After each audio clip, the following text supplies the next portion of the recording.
రాజమహేంద్రవరం స్థానిక ఐదుబల్ల market centre వద్ద IFTU నగర కమిటీ ఆధ్వర్యంలో భగత్ సింగ్ విగ్రహం వద్ద ప్రతిజ్ఞ దినంను పాటిస్తూ ఆయన విగ్రహానికి ఐఎఫ్టియు ఉమ్మడి తూర్పుగోదావరి జిల్లా అధ్యక్షుడు కోరాడ అప్పారావు పూలమాలలు వేసి నివాళులర్పించారు. ఈ సందర్భంగా ఉమ్మడి తూర్పుగోదావరి జిల్లా అధ్యక్షులు ఏవి రమణ, జిల్లా నాయకులు కె జోజీలు మాట్లాడుతూ త్యాగపూరిత విరోచిత స్వాతంత్ర పోరాటంలో ఏప్రిల్ 8వ తేదీన ఒక చిరస్మరణీయమైన రోజు అని అన్నారు. 1929లో ఆనాడు కార్మిక ఉద్యమాన్ని అణిచివేయడానికి బ్రిటిష్ ప్రభుత్వం ప్రవేశపెడుతున్న వాణిజ్య వివాదాల బిల్లు మరియు ప్రజా భద్రత బిల్లులకు వ్యతిరేకంగా నిరసన తెలియజేయడానికి, అదే సమయంలో ఎవరూ గాయపడకుండా ఉండటానికి జాగ్రత్త పడుతూ భగత్ సింగ్, బట్టుకేశ్వర్ దత్తులు కేంద్ర శాసనసభలో ఒక పొగబాంబును విసిరారు.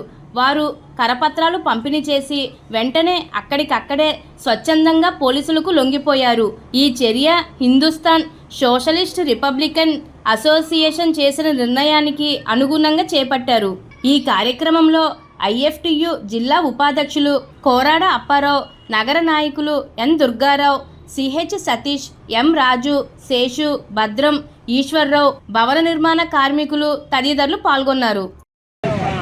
ఎత్తివేయాలి లేబర్ కోడ్లను, లేబర్ కోడ్లను, లేబర్ కోడ్లను, లేబర్ కోడ్లను, కార్మిక వ్యతిరేక చట్టాలను ఎత్తివేయాలి, కార్మిక వ్యతిరేక చట్టాలను ఎత్తివేయాలి, కార్మిక వ్యతిరేక చట్టాలను, కార్మిక వ్యతిరేక చట్టాలను ఎత్తివేయాలి, కార్మిక వ్యతిరేక చట్టాలను ఎత్తివేయాలి, నల్ల చట్టాలను, నల్ల చట్టాలను.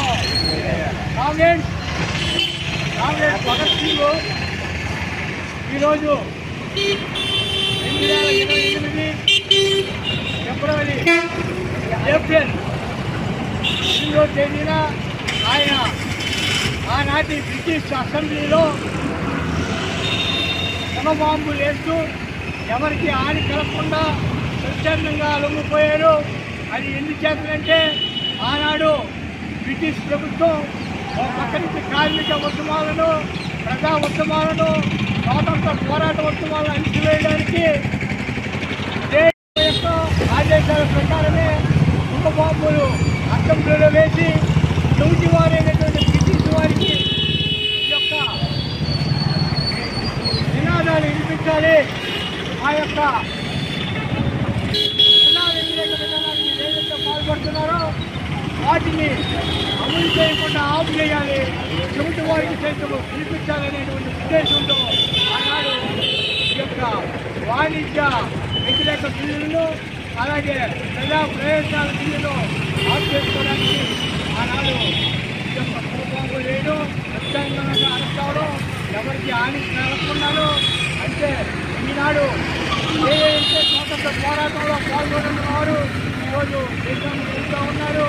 ఆ దేశాన్ని ఏదే క్రమంలో స్వాతంత్ర ఉద్యమంతో కూడా సంబంధం లేకుండా ఉన్నటువంటి వారు ఈనాడు ఏదైతే బ్రిటిష్ ప్రభుత్వం ఆ రోజు ఈ యొక్క కార్మిక వ్యతిరేక బిల్లులు తీసుకుంటుందో అదే క్రమంలో ఈనాడు లేబర్ కోడ్ పేరుతో కార్మికుల్ని అణిచివేసి వాళ్ళ రక్త మాంసాలను